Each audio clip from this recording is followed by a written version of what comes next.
You're watching the Batter Fans Network. Welcome everybody to episode number 29 of the Batter Heat Fans Podcast. I'm your host, Dan, and alongside me, as always, Mr. Daniel Solana. How are you doing, sir? I'm doing great. Hell of a morning. I'm up early, drinking my mate, You got which is mate. Uruguayan tea. And for those that, I got my Cuban coffee. if we were on battered herons, people would probably know what mate is. But since we're on the Miami Heat show, I figured I would just let them know Uruguayan tea. It's nothing crazy. But yeah, I'm excited to talk about the Heat, even though first losing streak of the season, right, Danny? First losing streak of the season, two games in a row. This is the second time we lose 2 in a row, no? I thought it was the first time. I could be Maybe wrong. it is the second time. But unfortunately, losing streak, and you called it. You called it, Danny. Last week we were taping, and you said, I think that the Heat lose to the Orlando Magic at home, and it's a trap game or something. And you were right, man. You were right. Unfortunately, it wasn't the best night for the Heat, but let's go. Let's talk about this stuff.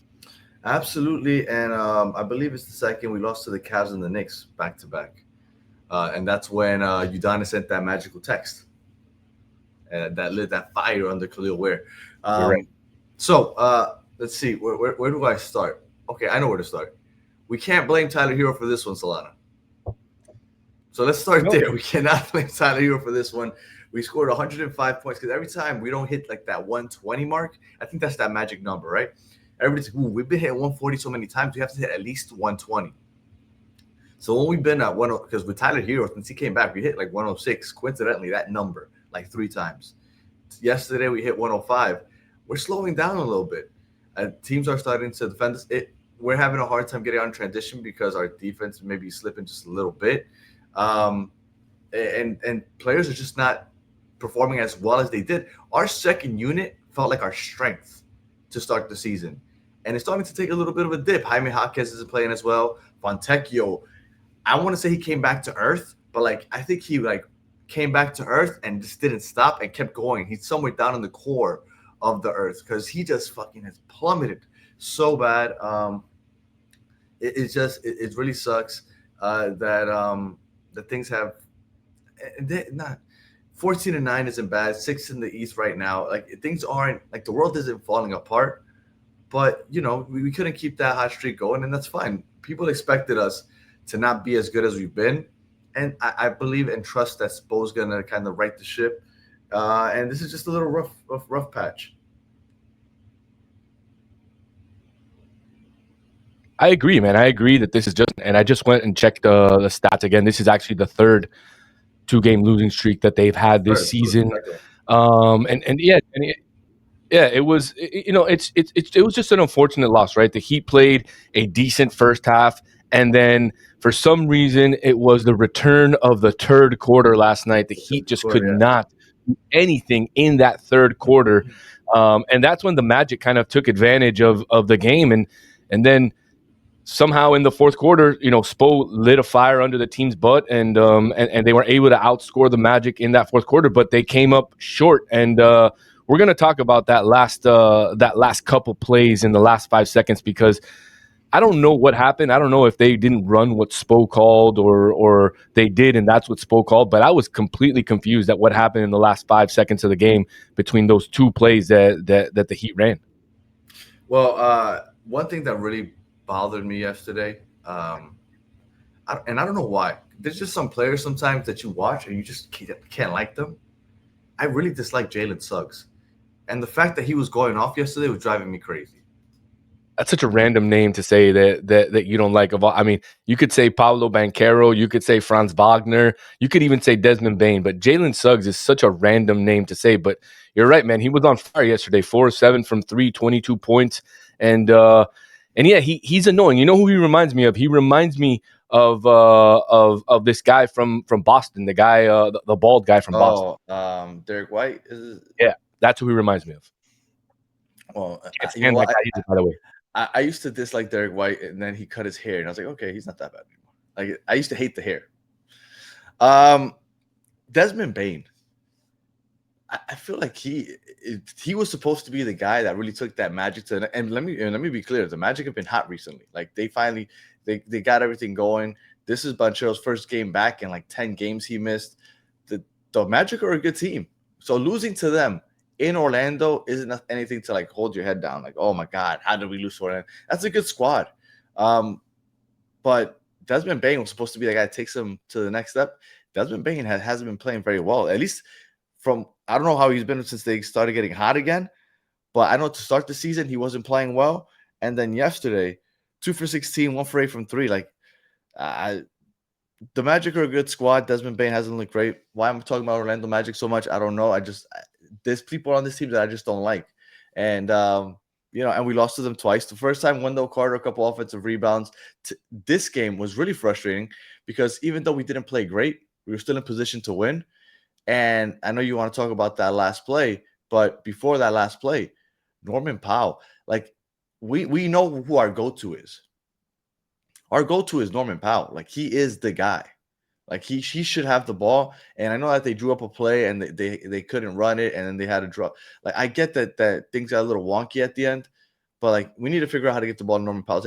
And if not Norman Powell, I feel comfortable with Davion Mitchell. I feel like Davion Mitchell creates things for others, and think good things happen when Davion Mitchell has the ball in his hand. But yeah, down to the last shot, and we couldn't make it happen. Yeah, unfortunately not. Those two plays that Spo called, obviously the first one, Jaime Jaquez called a timeout. And then the second one, the ball comes into Bam, which I thought was a really weird play. Get the ball into Bam's hands with five seconds left. Usually you have Bam set a screen or go to the basket. But I thought it was weird. And then the last play, obviously they had a foul to give. They foul Bam. And then the last play, we don't have a timeout to call play, and Spo must have called something weird, and the action that he called, the ball ends up back in Bam's hands with 3 seconds left. No handoff to Norman Powell, which I thought that was the play that they were going to go. Supposed to be a DHO, absolutely. That was supposed to be a dribble handoff. That's what I think. And Jalen Suggs just didn't allow Norman Powell any space to get that ball. Right. But then you have to think, where is everybody else? Because if everybody else has to be moving to get to an open spot on the floor, nobody was moving. So unfortunate end to the game. But let me tell you, Danny, I'm excited still about this team. We have a big game on Tuesday against these very same Orlando Magic in the same arena for the NBA Cup.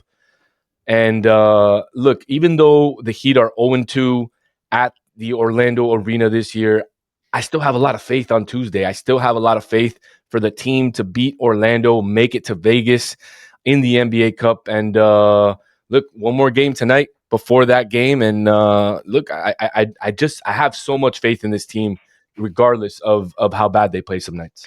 And you know what? I thought that starting Khalil Ware was the right decision, right? Khalil Ware is like an enigma. We're like, let's play him. He's playing amazing. But I think Spo, I don't know. I'm in the education system, and there's some kids that just trigger you sometimes. Like they could do something, and you're like, why do you always do this? And it triggers you. The other kid does it, and you're like, it's all right, just keep going. And Khalil Ware is that guy for Spo, because he finally starts. He only gets like 20 minutes. Like he sees Khalil Ware mess up defensively. He's like, let's call it. Come on, get the hell out of here.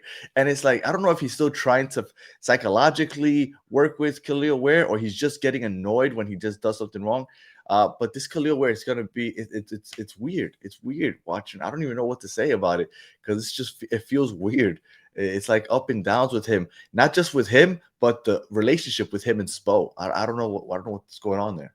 Don't get me started on Khalil Ware, man. Don't get me started. I had him yesterday with 3 rebounds in the first quarter, and I had Norman Powell with above 5.5 points. Norman Powell clearly have got that. I don't understand how Khalil Ware doesn't get 3 rebounds in that first quarter.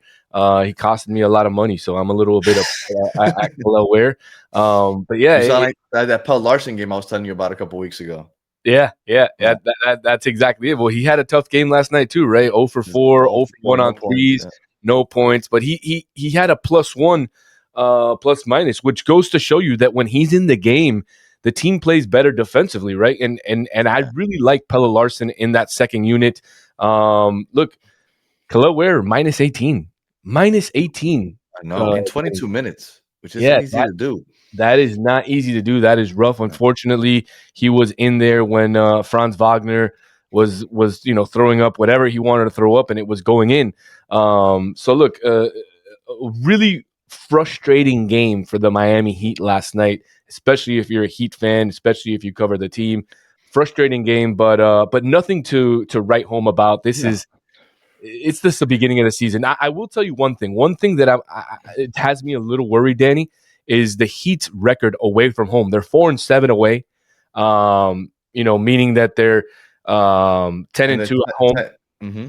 10-2 at home. So this team is a very, very, very good team on the home court, but they've had trouble playing away. Obviously, we know who they've played away this year. It hasn't been an easy schedule. They had a West Coast swing where they faced the Clippers, the Lakers, the Spurs, and the Nuggets at the beginning of the season, and they've New York, the Magic twice away. So it hasn't been an easy schedule for the away part of the Miami Heat schedule yet. So let's see if in the next month we can start picking up those away wins, because that's going to be huge for the Heat in order to continue making waves in the Eastern Conference.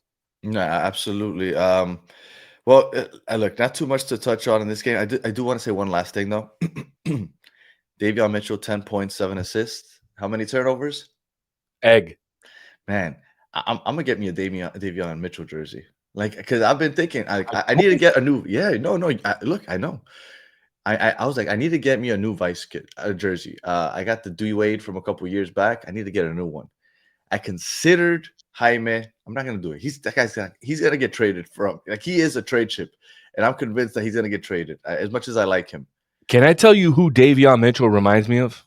He reminds me of a 10, 15, 20 times better Patrick Beverley. Ooh, okay.